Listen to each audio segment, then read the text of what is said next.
بسم اللہ الرحمن الرحیم۔ السلام علیکم ورحمۃ اللہ وبرکاتہ۔ دوستو، ایک درویش نے ایک ایسے شخص کو دیکھا جو اللہ سے محبت کرتا تھا اور اس کی عشق کو پانے کی کوشش میں لگا رہتا۔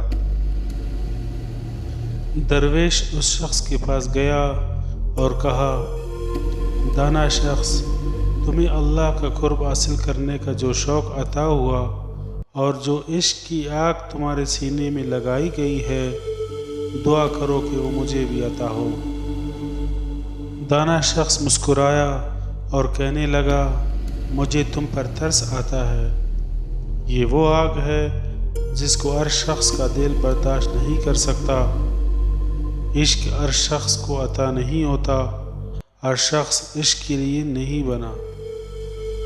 درویش نے کہا، اے دانا شخص، تو نے بالکل صحیح کہا، ہر شخص کو عشق عطا نہیں ہوتا، لیکن مجھے یہ بھی بتا کہ طلب کرنا، خواہش کرنا گناہ بھی نہیں۔ ہر شخص عشق کے لیے نہیں بنا، لیکن اس کا مطلب یہ بھی نہیں کہ وہ عشق کی خواہش نہیں کر سکتا، کیونکہ دینے والے نے ہی یہ خیال اس کے دل میں ڈالا ہے۔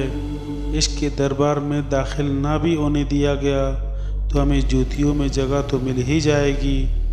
دانا شخص رو کر کہنے لگا، اے شخص، تو کون ہے؟ تو بہت سچا ہے، تو نے خدا کو پہچان لیا ہے، اس کی رحمت کو، اس کے کرم کو۔ تیرا توکل کوئی عام نہیں، تو خاص ہے، تیرا توکل بھی خاص ہے۔